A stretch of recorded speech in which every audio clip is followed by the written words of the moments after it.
welcome to my channel, The Broken Crystal. Welcome to the very first video that I am posting. I thought it would be fitting to do my altar space, altar table tour. This is where I spend most of my time, and this is probably where a lot of my videos will be filmed. So I figured I would show you the area so that if I talk about it, you would understand, or if you see things, you know what it is, things like that. I'm pretty fortunate where I have a really large bedroom and I was able to separate it and I made this space. It's more than just a table. I have shelves and I've got a bookcase and all that kind of stuff. I will show you, but where this area is located, it's at the very, very back of my house. Nobody comes back here. It's in my bedroom and I've got a divider up. So even if somebody were to come into my bedroom, nobody would even see this area. So this area is very special. I keep it as positive as possible. Not a lot of energy gets back here. I'm always cleansing it, things like that. But it is a pretty big space and I'm very fortunate that I do have this large space. But this I would consider a permanent altar, permanent space. Nothing really moves. I might add things or take away, but it's not where a lot of people would ever interact with it, things like that. So I will start with my altar table and then I will go around the area and show different things. I don't want this video to be extremely long, so I won't show absolutely everything, but I will show close-ups of some things. Alright, so let's get to it. Alright, so this is the view of my altar, and the way that my room is set up, this altar and this space actually face the west. You might hear a lot of times that your altar has to face a certain way. You probably hear that it has to face the north, but you can do whatever you want. Whatever feels right to you, or whatever maybe you can only do. Maybe there is no north wall that you can put this on. Whatever the case may be, you can do whatever you want. You can check to see what your sign's direction is. And it just so happens I am a Scorpio, so west is my sign, and it lined up perfectly. No coincidences. But my altar faces west, and I have absolutely no problems with it.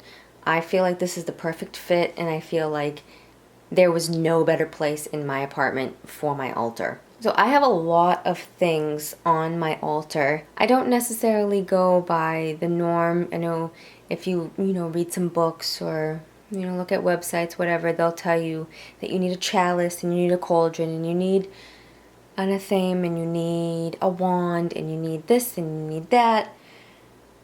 That is perfectly fine if that's what you believe and that is what feels right to you. I personally don't like my altar to be so strict and rigid like that. There are things that I put on my altar that may make no sense to you, like why is that there or anything like that. And I may have some items that I prefer to put into the bookcase or into a drawer rather than be out. And I'm also fairly new in my journey, and I am not trying to spend a fortune on all these tools that you truly don't need. A lot of my stuff comes from secondhand stores, so if I happen to find an item that I know will work with my practice, I will get it. But you don't need to go out and buy all of the items if it doesn't feel right to you, just because a book said or just because a website said. Only do what you feel is right. So I'm gonna get a close-up.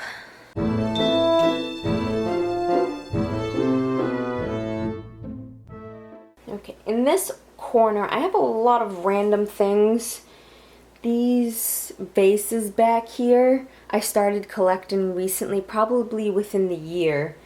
I found those all at secondhand stores. They really have nothing to do with the typical Wiccan practice, but they mean something to me. They give me really good energy, and I just really love them being on my altar. There has been times that I found vases and I did not like the energy that came from them, so I did not take them. These specific ones I fell in love with. I had a connection with them. So I bought them and I put them on my altar. They are all different. This one in particular, sorry, I'm just trying to get it to focus. There we go. It's really lightweight. It's glass. And it says it was made in Egypt. And as soon as I saw that, I was like, oh, I have to have it. I have a connection to Egyptian things, and it just, I had a connection before I even saw that it was from Egypt. And it may not even be, but it was assigned to me, so I took it. I didn't take it, I paid for it, but, you know. So then there's this one. Let me see if I can. This one is just absolutely beautiful to me. It's pretty heavy duty. It's black, and it's all engraved. It's gold engravings. There's peacocks on it. There's one right there. And it just has a whole bunch of random carvings on it. This one is all floral. It's extremely beautiful. It's pretty heavy duty as well. It's got all different flowers, all different colors. And one of the first things I noticed about this, hopefully you can see it, it's right there. Let me get it to focus. I think that looks like the goddess symbol in a lotus. And as soon as I saw that, I fell in love with it. This one, this I believe when I looked it up, it was from Greece. It's all black, and it's got drawings of people on it. And they're all doing different things. There's men and women. And that, again, is just the feminine and the masculine. So I really, really loved this one. And the last one is this one. And I got it because I thought it looked like it was Egyptian. That bird to me looks like one of the carvings that you see on the walls in Egypt and stuff like that. I have some candle holders over here. This is one. These are a match. They're just, they're pretty small. They've got flowers painted on them, and it's like a cracked glass. And over here I have a geode that I bought full, and I broke it myself. This is one of the bigger pieces.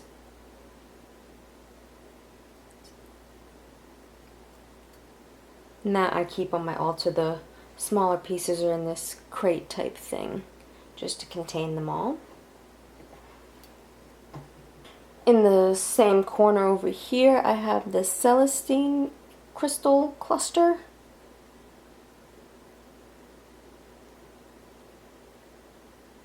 I don't keep a lot of crystals on my altar. I do have them all in boxes to the left of my altar. I do keep some, but a majority of my crystals are in storage. Speaking of crystals, I do have this plate of crystals, or stones, I should say. And I always like to have a few of them. They might change, I might keep them the same. Whatever I'm feeling that needs to be on my altar, I'll put. And they're in this plate right here. I got this at a secondhand store as well. I just sit them in that. So I have hematite, I have a carnelian, I have a rose quartz, I have a chevron amethyst, I have a green aventurine, I have a clear quartz, I have a black obsidian, and I have an amethyst worry stone. At the moment, these are the ones that I feel like need to be on my altar. But if I ever decide to do a little changing or cleaning, I might add more, I might take away, it all depends. So in that same section, I have this bag, and it holds my runes. And these I actually made myself. These are marbles that you'd get from like Michael's or whatever craft store. and I just took silver paint and I wrote on them. I wrote the symbols on them. Let's see if I can focus. But these I keep on my altar.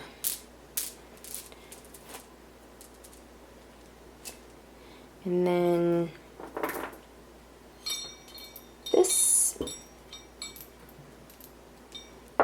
this candle holder is also over here. Originally when I saw it, I thought it was extremely unique. I fell in love with it immediately. I did want to change it. I didn't necessarily like this brown, but I have fallen in love with just the way it looks. But what I've noticed is when I am at my altar and I have this window open and it's windy, the wind comes through and it just kind of creates a wind chime soothing effect. So I've actually fallen even more in love with this piece. And I don't put a candle on it. I just use it kind of as this wind chime, and I hang necklaces on it.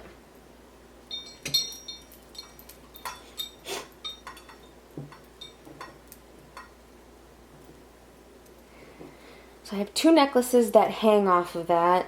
The first one is this amethyst. I just recently got this at a store down in Florida. And I had been wanting a wire wrapped stone necklace for quite some time. And I don't like to buy them online because I want to feel like a connection to them. So when I went to the store, they had a bunch and I ended up picking this one. And amethyst is one of my favorite stones. It's very powerful. It can be used for many, many different things. So I just feel like it's very important to wear that. So when I'm not wearing it, it stays on my altar. And I hang it on the candle holder. So this necklace is a necklace that I made, and I didn't like how it came out, so I decided that I wasn't going to wear it, but I still felt it was really important, so I just hang it up on my altar. It has the red jasper, the amethyst, rose quartz, moonstone, clear quartz, lapis, citrine, and ammonite. This bottom one. I feel like this is very protective of my altar, and I just feel like I couldn't get rid of it after I made it. The last thing in this corner is my absolute favorite piece of probably my whole area, and it is this amethyst cluster. This thing is so beautiful. I can't even put into words. I was down in Florida visiting family, and they have a crystal store there that I always make sure I go to. And they had a whole section of these. And this one I fell in love with. It was, perfectly square. The coloring was amazing. It was just, it's so beautiful. But it was a lot of money, and I also had to think about getting it home. So I convinced myself I didn't need it and I wasn't going to buy it. Well, my aunt surprised me and bought it for me, and she gave it to me once we left the store. It probably the best gift I've ever received. I love this thing. And I use it as a charging block as well, so I might put crystals on it, or I'll put my necklace on it after I have worn it, or any other items, maybe my oracle cards. I use that thing for everything. So moving over here, I have two of these candle stick holders. I found those at a secondhand store as well, and I just fell in love with them. They have marble bottoms and this really old looking base, and there are crystals hanging, and kind of looks like a flower. But I do have two of those. And then in these bags I have my pendulums. These two I feel the most connected to, so I do keep these on my altar. So this is the first one. It's a rose quartz, and it's got the 7 beads up top to represent all the chakras. And my absolute favorite one is this amethyst. I use this the absolute most. I have an extreme connection to it, and it's actually the first pendulum that I've had such a good connection with. I've tried, this is 4 total, and this is the same. It's got the beads to represent all the chakras. And then the other bag that was over there is the bag of stones that I wear when I leave the house. I don't know if you can see all of those. I'll show you them individually.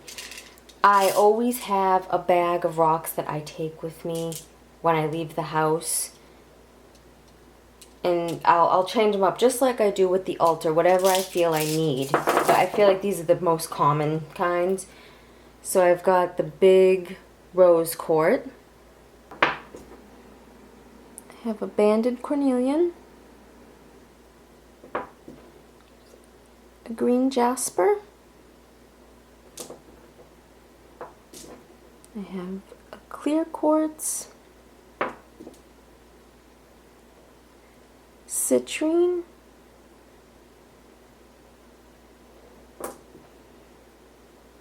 Chevron amethyst. Hematite.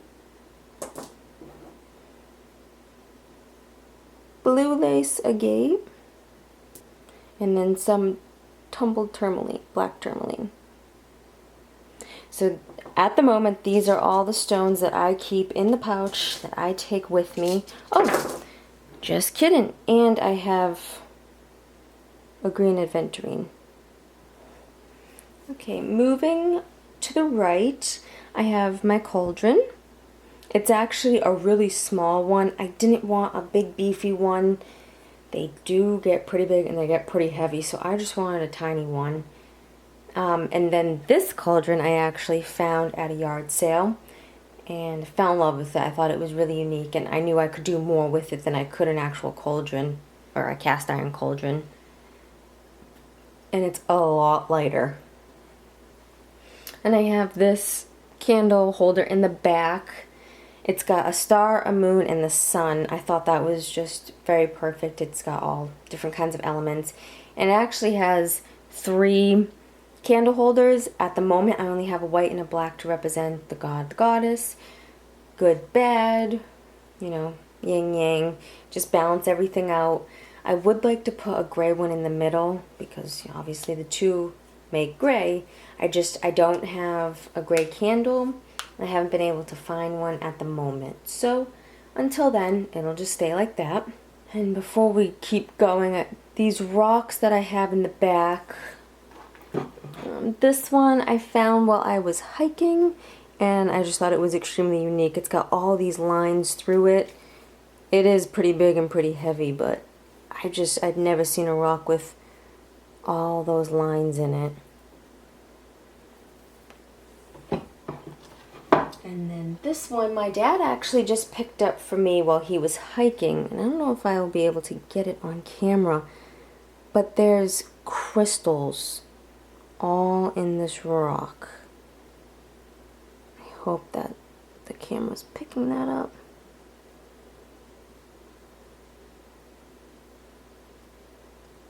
So this rock is very important to me because, you know, I buy these all the time, but I've never seen the crystals in a rock just after being picked up off the ground.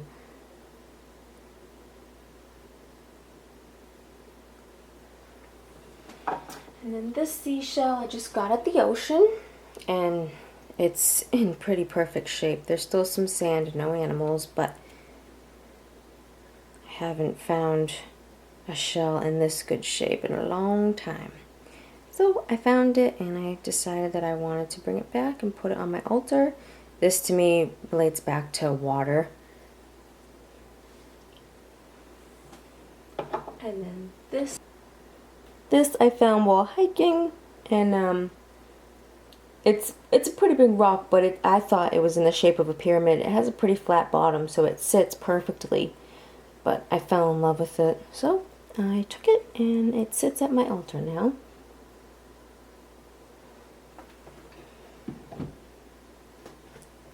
So moving more to the right, this Candlemobile I am absolutely in love with. I found that at a church sale.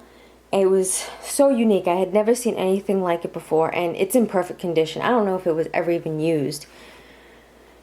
But it has the snowflakes, and when you have a candle in it, the fire, the heat, whatever, it makes the mobile go around in a circle. When there's no candle, it sits still.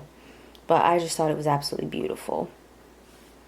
So then I have a Buddha fountain, and that's off at the moment, but usually I have it going when I'm sitting at my altar. It lights up and the bubbling, and it's very soothing.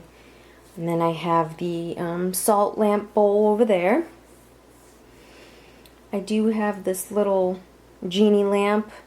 I found that at a secondhand store as well. And the story behind it was this woman's husband traveled the world, and he would bring her back little knickknacks. But I guess she never really wanted any of them, and they just sat in boxes. So this actually came from Hong Kong, and she gave it to a secondhand store, and I found it, and I had to have it. My aunt actually got that for me too, a different aunt, but that was a gift. And then I have my shell and sage and feather. That always stays out. I do have extra sage in drawers, but I always keep one out so that when I come over here I can sage if I need to sage my apartment. That's just always readily available for me. And then I have this really unique looking thing.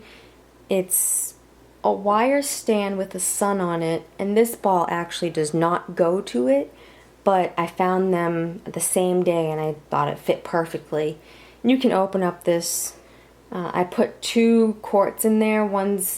It's a tourmalated quartz, so it's really white, but because of whatever treatment was done to it, it turns black.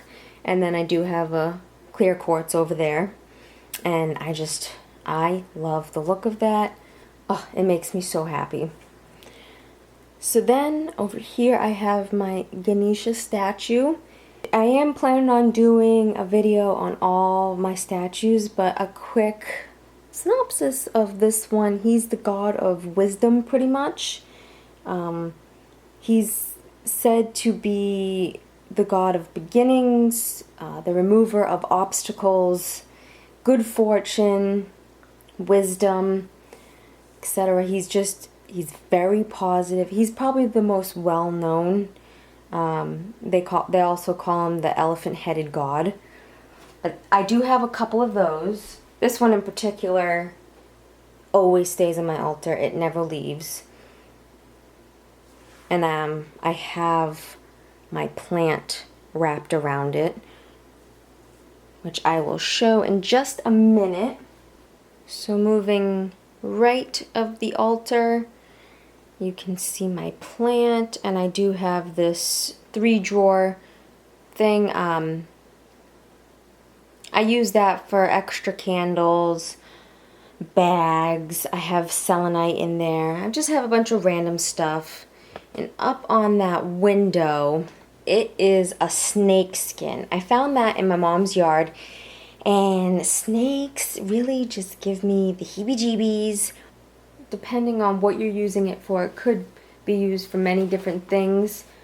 But I just felt like, since I am so scared of them, that if I put it in a frame and I tried to make it pretty, I put it in a heart, that it would bring me some comfort and it would bring me some protection.